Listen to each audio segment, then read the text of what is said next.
And the best analogy I have for advisors out there, think about climbing Mount Everest. That's most people in life. That is their accumulation years. There's a destination, the summit.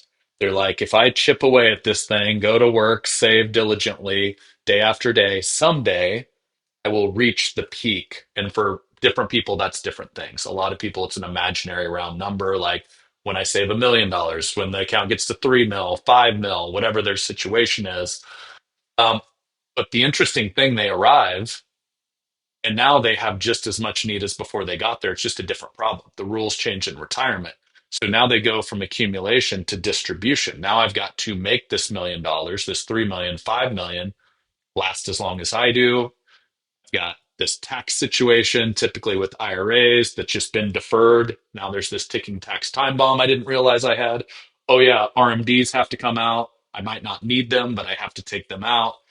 And so it goes from kind of the easy done for you. Yes, they have to show up and go to work, but the paycheck shows up every 2 weeks. There's healthcare typically included with the job. There's some sort of retirement savings, 401k that's just automated.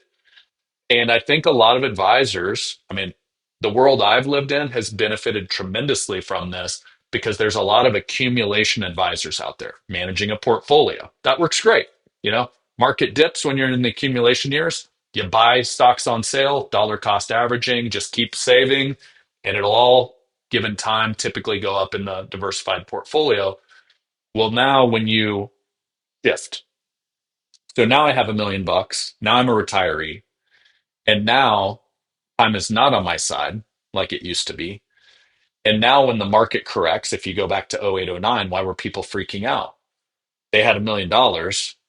They were ready to retire, 4% withdrawal rule, whatever their advisor told them, except their $1 million became 600K overnight. So now what's that create emotionally?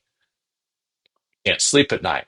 Do I have to go back to work? Do I have to decrease my spending? Do I have to sell that second vacation home? Do I have to cancel vacations? And so a great advisor is building a financial plan, you know, hope for the best, but plan for the worst. Not hope for the best and plan for the best, because then when it doesn't pan out that way, you're in trouble and you're going to lose clients over it. And so I feel very fortunate. I grew up in a distribution model that was very hedged because we had kind of a very high level philosophy: safety, income, growth. Safety, what needs to be there no matter what, safe and liquid. So think of like a savings account. You're not making much on it, but it's like that emergency fund no matter what. Need a new roof, need a new car, easy, grab it. 6 months, 12 months, whatever that is, it's different for people. I'll get to income in a second. Growth, that's your typical market portfolio. We all know diversified portfolio given time typically is a great way to make a return. Higher risk, higher reward.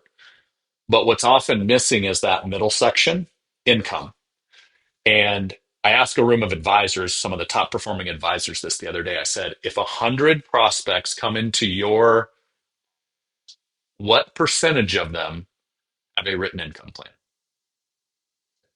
The highest answer in the room was five out of 100, 5%. So back to that Mount Everest analogy, if 5 out of 100 pre-retirees, retirees, right in that very important window, are at that peak and they have no plan to get back down the mountain, the distribution, that is why many advisors are losing clients. They're only dealing with the front half, not an income plan that now complements an investment plan that has a tax strategy overlaying it. Oh, yeah, healthcare, that kind of gets expensive as you age and get older. And then, by the way, who do we want to leave this to when it's all said and done? The legacy that we want to leave behind, the kids, the church, the charity. And so when you start to check all those boxes, it's really hard to. I don't think I've heard a lot of sales of objections in my career of almost 20 years. I have yet to hear this objection from a client or a prospect for an advisor. Hey, Duncan, how dare you try to build a custom plan that addresses all my needs in retirement and gets me where I want to go? How dare you offer to do that. Now, what I have heard, I've heard a lot of, I don't like to be sold an annuity. I don't like to be sold a life insurance policy. I don't like to be sold an asset manager. Nobody wants to be sold anything. They want a plan that's custom built to serve them. And so, a little bit of a tangent there, but I think when you look at demographics, thinking through they're now at the peak or nearing the peak of the mountain. Now they need a strategy to get back down, and you need to think a lot less about accumulation and a lot more about all of the challenges around distribution.